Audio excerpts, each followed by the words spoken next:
So, Denny, tell me who you are exactly. Okay, my name is Denny, and I'm the main character in a book called The Art of Racing in the Rain. It's a great book.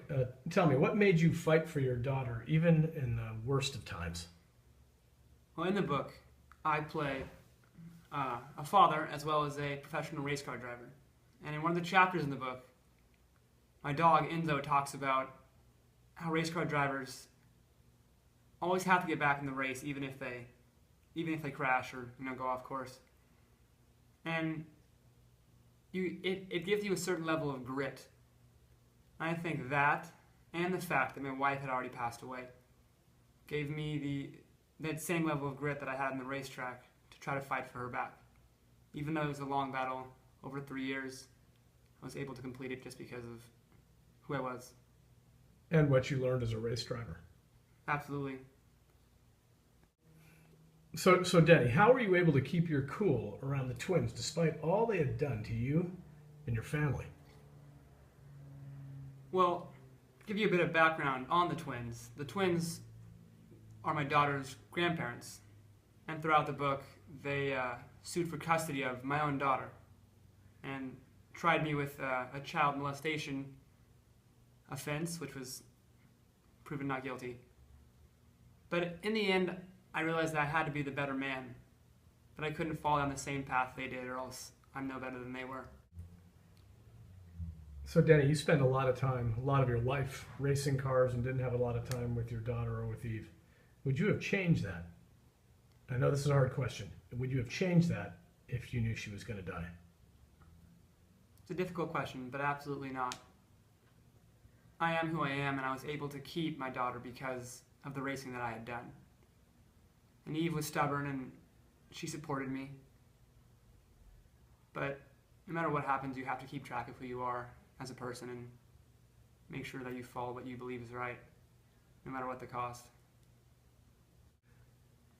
So Denny, how would your story change if you grew up in a little town in Central California called San Luis Obispo? I don't think it would have changed at all. The story takes place in Seattle, and despite how beautiful this city is and how wonderful that area is, it doesn't really affect the story at all. It's more a story of people and animals than it is about location and setting. And people are the same regardless of location or setting. People are people. I think that settings can change sometimes, but they're the same kind of people you're going to find in no matter where you go. Bad people, good people, ignorant. That's just the way humans work. So I'm going to start with number 5, about telling which specific parts need fixing and why throughout my story. And for me, the most frustrating part of the story was the fact that the whole book is told through the point of view of a dog.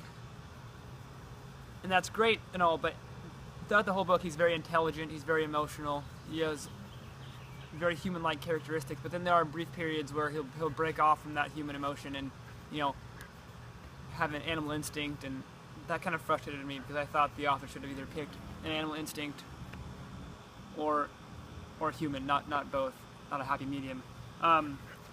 Okay, number 6, tell which parts relate to your own life.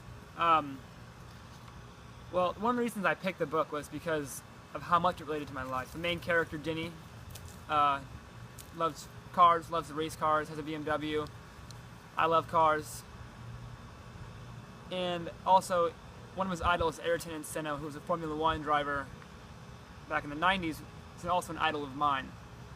So that definitely helped me incorporate better into the book.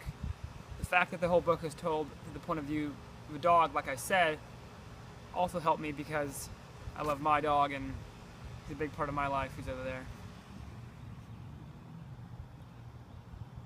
Okay, I'm back. So the fact that most of the book actually related to my life definitely helped me incorporate what? Seattle, too. Oh, yes. Good point. I also grew up in Seattle, or the first 4 years of my life were in Seattle, and the book was placed in Seattle, so that was very comforting in a way. Number 7, telling which parts presented new information to you. I thought the best part of the whole book for me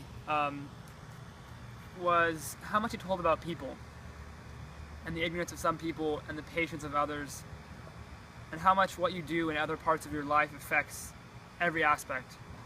For instance, Danny, the main character, is a race car driver, but all of his emotions that he feels on the track overlays into his life. And the dog makes the connections between those two, between the track and his life. And the reason he, fought for his daughter for so long was because he was a great race car driver. And the reason he loved his wife so much was because, he was so devoted to his car and on the track as well. Telling how language was used. The language in this book was definitely one thing that almost held it back for me, because it was very simplistic and it was a very easy read, to be perfectly honest. I would assume Stein, the author, did that because it was told from the dog's point of view, and he wanted to keep it simple and let the dog speak for itself and let the emotion speak for itself in the book. But it was not very detailed, and it was relatively simple. There's Jasper. Come here. Okay, well, that's basically it. Adios.